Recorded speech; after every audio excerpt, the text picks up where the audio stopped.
पहले क्या था ना कि चोर उर जब गांव में जाता था ना तो लोग कहता था कि ये चोरवा है, चोरवा के बेटा है, ये बलात्कारिया के बेटा है, चाहे बलात्कारिया है। आखिर इसका समाधान का कोई ये तो हर लोगों का व्यक्तिगत चीजें हैं। किसी के माँ बाप है, उसको कुछ कोई कह नहीं सकता, किसी के बच्चे हैं कोई कह नहीं सकता। यानी कि जब तक समाज में हर परिवार, माँ बाप और बच्चे को यदि खुद से नहीं ये चीज समझ में आएगा, हम आप चर्चा ही करते रह जाएंगे, लेकिन कोई समाधान की बातें आपकी नजर में आ रही है? ये स्पष्ट है, अट्रैक्शन बढ़ेगा, इंटरनल अट्रैक्शन बढ़ेगा तो कहीं ना कहीं तो एक्सीडेंट होगा। मित्रों, अभी हमारे साथ पटना हाई कोर्ट के जाने माने अधिवक्ता हैं कौशलेंद्र नारायण जी। देखिए, जिस तरीके से घटना औरंगाबाद की घटना बात करें या औरैया का बात करें या मेरठ की मुस्कान की बात करें या इंदौर की सोनम रघुवंशी की बात करें, तो उसको लेकर हम एक व्यवस्थित बातें करने जा रहे हैं कि एक तो क्या हो रहा है हमारे देश में, हमारे समाज में, हमारे बिहार में। और औरंगाबाद की घटना तो सबसे दहला दिया सबको। औरंगाबाद की गोंजा की घटना और फूफा की कहानी तो सबको दिमाग से हिला दिया कि आखिर ऐसा भी हो सकता है। हमारा देश सनातन है, हमारा देश कल्चर का है, हमारा देश में सामाजिकता को दिखा जाता है और हमारे देश में रिश्तों की अहमियत होती है, लेकिन सब कुछ बर्बाद हो रहा है, ऐसा देखने को मिल रहा है। इस पर मैं सीधे जानेंगे कौशलेंद्र नारायण जी। कौशलेंद्र जी, स्वागत है सबसे पहले। सर्वप्रथम तो मैं आपको धन्यवाद देता हूं और व्यक्तिगत स्तर पर शुक्रिया अदा करता हूं कि आप हमारे पास पहुंचे हैं इस घटना के बारे में लीगल जो फैक्ट है उसके विभिन्न जो पहलुओं हैं उस पर डिस्कशन के लिए। तो मैं व्यक्तिगत स्तर से पुनः एक बार शुक्रिया अदा करता हूं आपको और आपके चैनल को। बिल्कुल, देखा जाए तो कौशलेंद्र जी, रिश्तों का यहाँ पे क्या हाल हो गया, कैसे क्रिमिनोलॉजी बढ़ रही है, ये क्रिमिनोलॉजी क्या कह रहा है? देखिए, मैं एक अधिवक्ता हूँ, यह सही है। सर्वप्रथम मैं एक पिता हूँ, एक बेटा किसी का हूँ और एक पति हूँ।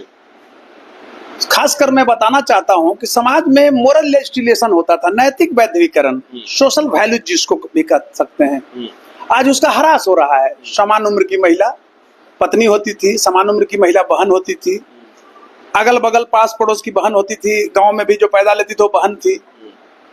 एक मैं बता रहा हूँ, हम लोग सरकारी स्कूल से ही पढ़े हैं, गवर्नमेंट हाई स्कूल से पढ़े हैं। गांव में जब वो दौर था, मैं बता रहा हूँ क्या, उस पर बहुत हम कभी कभी विमर्श करते हैं, अपने आप से विमर्श करते हैं। आप अर्बनाइजेशन के नाम पर सिर्फ शहर को बदनाम नहीं कर सकते हैं, गांव में भी यही प्रचलन अब हो गया है कि मोरल लेजिस्लेशन नाम का कोई चीज नहीं है। दूसरी तरफ एक चीज मैं बता रहा हूँ, पहले क्या था ना कि चोर उर जब गांव में जाता था ना तो लोग कहता था कि ये चोरवा है, चोरवा के बेटा है, ये बलात्कारिया के बेटा है, चाहे बलात्कारिया है।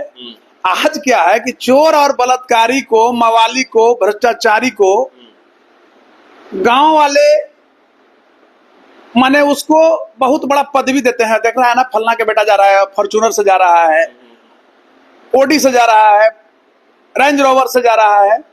तो समाज का जो मतलब बदल रहा है, भौतिकवादी सोच जो बढ़ रहा है, यह भी एक बहुत बड़ा कारण है। मेरा सवाल ये है कौशलेंद्र जी कि आखिर गांव हो या शहर हो, लोग अपने कल्चर हो या अपने संस्कृति हो या अपने सामाजिकता हो, उसको बर्बाद करना चाहते हैं कि यूरोपियन कल्चर मनमर्जी करें।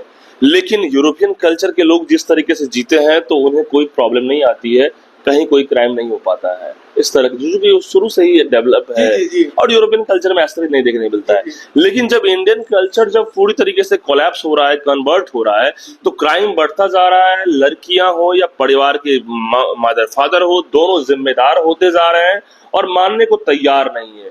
क्या होगा ऐसे में, क्या होगा? देखिए, आप एक वरिष्ठ पत्रकार हैं, खोजी पत्रकारिता करते हैं और मुझे मैंने आपकी बड़ाई नहीं मैं कर रहा हूँ, हमारी आत्मा बड़ाई कर रही है कि आप इतना बड़ा बड़ा टॉपिक को उठाते हैं, निष्कर्ष तक पहुंचते हैं और विवेचना का जो आपका शैली होता है वो यथार्थ के बिंदु जो होता है उसके इर्द गिर्द प्रस्तावित होता है, जो मुझे अच्छा लगता है। तो मैं कहना चाहता हूँ स्पष्ट रूप से कि आज जो ये रिश्ते का ह्रास हो रहा है उसका मुख्य कारण है मेरे समझ से, ये लीगल एस्पेक्ट भी मैं बताऊंगा इस पर, तो वो है इम्पैक्ट ऑफ आईटी।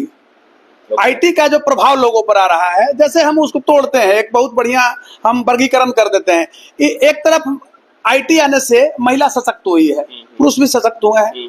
दूसरे पहलू अगर आप देखते हैं, ऐसे देखिए कि impact of IT on women empowerment, माने सूचना तकनीकी का महिला सशक्तिकरण पर अगर प्रभाव हम देखेंगे तो 3 सेक्टर में हम बात करते हैं, 3 बिंदुओं पर बात करते हैं। पहला है मैरिज, फैमिली और किनशिप, ये तीनों ध्वस्त हो रहा है। आप ऐसा देखिए, आईटी ने महिलाओं को बहुत बढ़ाया, पुरुषों को भी बढ़ाया, मैं दोनों को ला रहा हूँ, दोनों को बढ़ाया। लेकिन अधिकांश जब देखेंगे तो 3 घटना हुई है। विवाह तो अब धीरे धीरे समाप्त हो रहा है, वो सिस्टम ही खत्म हो रहा है। फैमिली भी खत्म हो रहा है, न्यूक्लियर फैमिली, पूरा लोग बाहर रह रहा है, माँ बाप मर रहा है। यहाँ बहुत बड़ा वो दानवीर बन रहा है, कुत्ते को 1 लाख के खिला रहा है महीना, माँ बाप के 5,000 रुपया नहीं देता है। अच्छा, एक चीज और मैं देखता हूँ समाज में, माँ बाप का सेवा नहीं किया है। अपने गांव में भी देखता हूँ, शहर में भी देखता हूँ, पास पड़ोस के गाँवों में देखता हूँ, शहर को तो छोड़ दीजिए, यहाँ तो मतलब सभ्यता विहीन लोग हैं, मैं इस रूप में कहूंगा। दूसरा चीज है कि वो नहीं माँ बाप का सेवा किया है, और जब माँ बाप मर गए तो ये फादर्स डे मनाता है। शर्म करना चाहिए, चुल्लू भर पानी में डूब जाना चाहिए कि भारत में भी क्या फादर्स डे होता था क्या? हम लोग तो ऐसे ही फादर के प्रति वफादार होते थे, तो फादर्स डे तो वो ना मनाएगा जो माँ बाप को सिचुएशनल सेवा कर रहा है, एक दिन सेवा कर रहा है, वेस्टर्न कल्चर में था। अब मैं एक चीज और यहाँ पर दर्शाना चाहता हूँ कि इम्पैक्ट ऑफ आईटी की जब हम बात कर रहे हैं तो महिला क्या है ना कि महिला पहले घर में कैद रहती थी, अब बाहर काम करने जाती है। आप अकेले नौकरी के नाम पर उसको छोड़ दे रहे हैं, लोभ के नाम पर माँ बाप पति भी छोड़ दे रहा है। तो सपोज दैट मानिए कि किसी का तबीयत खराब होगा, तो वहां पर उसका पति जाएगा, उसका परिवार जाएगा, जो तबीयत में सेवा करता है, तो निश्चित है कि उसके प्रति भावुकता उसको बढ़ेगा, ये स्पष्ट है। अट्रैक्शन बढ़ेगा, इंटरनल अट्रैक्शन बढ़ेगा, तो कहीं ना कहीं तो एक्सीडेंट होगा। जब बहुत ज्यादा लगाव होगा, 2 नदी की धारा जब मिलेगी तो ब्रेक करेगा ना दीवार को, तो दीवार वही मानिए संस्कृति और संस्कार जो था उसको ब्रेक कर रहा है। बिना कहे हुए नौकरी के नाम पर, एक के नाम पर महिलाओं को छोड़ दे रहा है, छूटा छोड़ दे रहा है, तो ये तो घटना घटेगी। बेटियों को लोग छोड़ दे रहे हैं, ध्यान नहीं दे रहे हैं। एक चीज और है कि अभी सोशल साइट पर लाइक कमेंट का, रील्स का ये युग आया। अभी मैं बता रहा हूं कि ये स्वीपर वर्ग के लोग, आपको पैरामिलिट्री में या जो भी में सीआरपीएफ, बीएसएफ, जो भी उसमें कुकमैन, वो भी अपने को फर्जी आईडी बना लिया और कहता है कि हम इंस्पेक्टर हैं। बिल्कुल, ये सब चल रहा है और सब में घुसता है, लोग पता करते हैं, लड़कियां भाग जाती हैं, औरतें भाग जाती हैं। बिल्कुल। कौशलन जी, अब मेरा ये मतलब है कि